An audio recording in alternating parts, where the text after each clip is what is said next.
Arrangement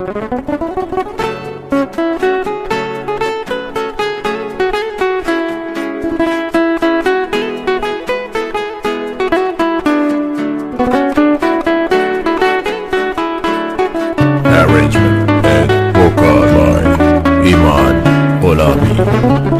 بی وفایی کار هر دقیقته، چی داری از من پنهون میکنی؟ من که میدونم منو دوست نداری، چرا دوست داری با هم بازی کنی؟ چرا دوست داری با هم بازی کنی؟ چرا دوست داری با هم بازی کنی؟ عشقامو پنهونی دارم میریزم، دنیا به کام تو برو عزیزم. شاید بفهمی مثل من نمیشه فدای خنده های تو عزیزم. یه عمری حرفات رو دلم لونه کرد، دوستم نداشتی برو بی معرفت. یادم نمیره با دلم چه کردی، تنهام گذاشتی برو بی معرفت.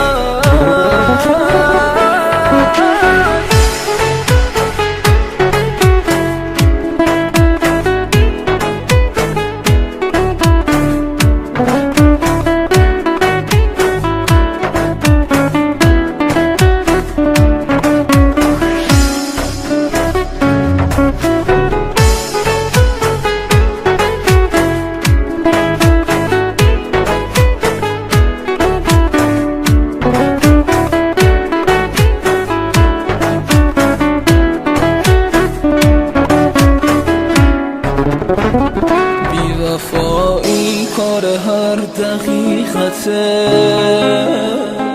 تو نمیدونی فقط من میدونم. تو به هم میخندی و من میشینم پای سجاده و نفرین میکنم، پای سجاده و نفرین میکنم،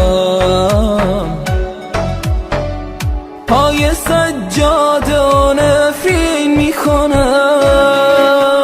عشقامو پنهونی دارم میریزم، دنیا به کام تو برو عزیزم. شاید بفهمی مثل من نمیشه فدای خنده های تو عزیزم. یه عمری حرفات رو دلم لونه کرد، دوستم نداشتی برو بی معرفت. یادم نمیره با دلم چه کردی، تنهام گذاشتی